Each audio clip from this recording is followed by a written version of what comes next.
الهی آمین. اول بسم الله الرحمن الرحیم. پروردگار اجزا ازم خداجان سوق سلامت با مکانو برسیم و در این بازی رفته سیم که زفر بیایم بر روی سرخ با وطن برگردیم. آمین. الله اکبر. میندار خود را بچه همه ما مخلصانی دسته روشن کلوب برای رئیس شهر بختیار نظرزاده میرسونیم که هزاران با رحمت که ما که روبر خوب روبر بهترین داریم که قطیمون یک جایه در همه جشن و معرکه و مینداریم رحمت با پدرش رحمت با همه گردی و منش که همین مسئله همین افتابوس همین را تشکیل کردن. مینداری خود رو از صمیم دل از صمیم قلب میرسونیم. رحمت هزاران با رحمت با نظرزاده بختیار همینیم. بعد اکای غیرت دار غیرت علی میرآمدов همین قدر چیو را در دوش خودش گرفته دستگیری کرده مثال همین خلق کلوب آبادی کسی استادیون بینه این خمینت کسی پروردگار او را به اقبال نکنه همه وقت در کلوب من باشه و همین فوتبال کلوب پیش بروه ما همه جاده سربلند باشیم.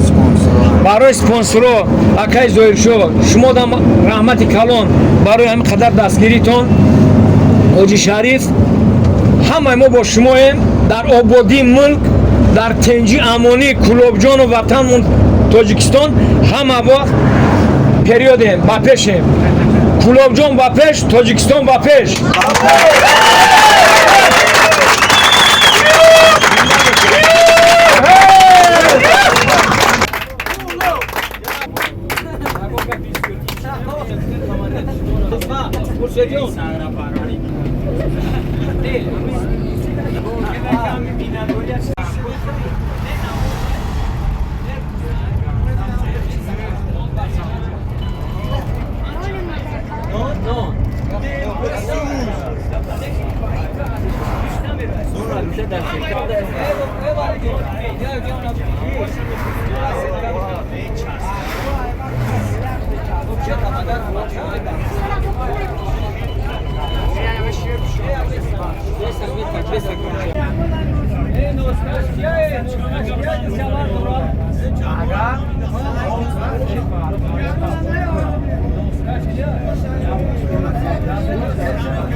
رحمت و سپانسرمون حاجی شریف سویی اکای زفر